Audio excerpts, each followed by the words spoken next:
प्रिय विद्यार्थियों, नमस्कार। कल हम लोग राष्ट्र का स्वरूप निबंध का अध्ययन कर रहे थे और कल हम लोगों ने उसके आरंभिक 2 पैराग्राफ्स को पढ़ा और इसमें हम लोगों ने यह देखा कि निबंधकार वासुदेव शरण अग्रवाल जी प्रारंभ में कहते हैं कि किसी भी राष्ट्र के लिए 3 चीजें अति आवश्यक हैं। पहले भूमि, फिर उस भूमि पर बसने वाला जन और उसके बाद उस जन की संस्कृति। सर्वप्रथम वो भूमि के विषय में बताते हुए कहते हैं कि किसी भी राष्ट्रीय विचारधारा के लिए आवश्यक है कि वह उस देश की भूमि से जुड़ी हुई हो। जो राष्ट्रीय विचारधारा भूमि से नहीं जुड़ी है वह निर्मूल है। वह यह भी कहते हैं इसलिए हमें अपनी भूमि की, उसके भौतिक स्वरूप की सुंदरता, उपयोगिता और महिमा को आवश्यक रूप से पहचानना चाहिए।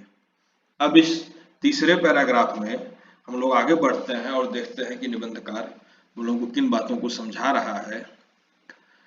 यहाँ पर कहते हैं कि इस कर्तव्य की पूर्ति सैकड़ों हजारों प्रकार से होनी चाहिए। किस कर्तव्य की? राष्ट्र की सुंदरता, उपयोगिता और महिमा को पहचानने की कर्तव्य की पूर्ति सैकड़ों और हजारों प्रकार से होनी चाहिए।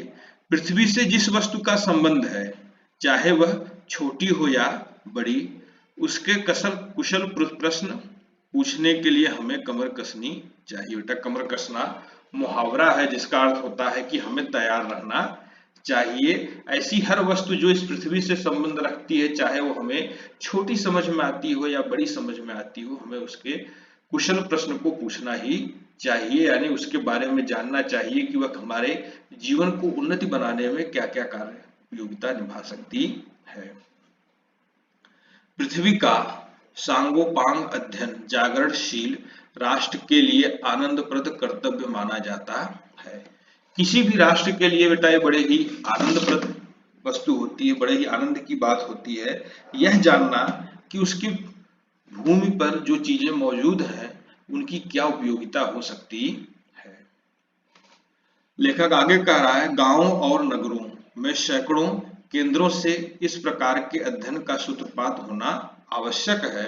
लेखक कह रहा है कि गांवों में और नगरों में ऐसे सैकड़ों केंद्र बनने ही चाहिए जो क्या करें, इस प्रकार के अध्ययन की शुरुआत करें, उसका आरंभ करें। लेखक उदाहरण दे रहा है, कह रहे हैं कि उदाहरण के लिए पृथ्वी की उपजाऊ शक्ति को बढ़ाने वाले मेघ जो प्रतिवर्ष समय पर आकर अपने अमृत जल से इसे सींचते हैं, हमारे अध्ययन की परिधि के अंतर्गत आना चाहिए। ये बता रहे हैं कि जो प्रतिवर्ष बादल आते हैं, मेघ आते हैं और ये आकर के हमारी भूमि की उर्वरा शक्ति को बढ़ाते हैं, अमृत जैसा जल देते हैं, ये बादल हमारे अध्ययन की परिधि में आने चाहिए और आते भी हैं। बेटा, सारे लोग जानते हैं कि किन किन मौसमों में वर्षा होती है। आगे लेखक कह रहा है सिर्फ वहीं तक बात सीमित नहीं है, उन मेघ जलों से परिवर्तित प्रत्येक तृणलता और वनस्पति का सूक्ष्म परिचय प्राप्त करना भी हमारा कर्तव्य है। सिर्फ उन बादलों तक ही हमारे अध्ययन की परिधि नहीं होनी चाहिए, उन बादलों के जल से परिवर्तित होने वाली यानी बढ़ने वाली जो प्रत्येक तृण है यानी घास है, लताएं हैं, वनस्पतियां हैं, उनका हमें क्या करना चाहिए, सूक्ष्म से सूक्ष्म परिचय प्राप्त करना चाहिए, यानी उनकी हर विशेषता को हमें जान लेना चाहिए। प्रायः देखा भी गया है कि हमारे आसपास बहुत सी ऐसी वनस्पतियां हैं जिनके विषय में हम लोग नहीं जानते हैं, लेकिन कभी अचानक पता चलता है कि किसी विशेष बीमारी में वह एक औषधि के रूप में प्रयुक्त होती है, जबकि वो हमारे घरों के आसपास एक झाड़ी के रूप में मौजूद रहती है और उपेक्षित पड़ी रहती है। इस प्रकार जब चारों ओर से हमारे ज्ञान के कपाट खुलेंगे, करें जब चारों ओर से ज्ञान के दरवाजे खुलेंगे, बेटा कपाट दरवाजे हैं, तब सैकड़ों वर्ष से शून्य और अंधकार से भरे हुए जीवन के क्षेत्र में नया उजाला दिखाई देगा।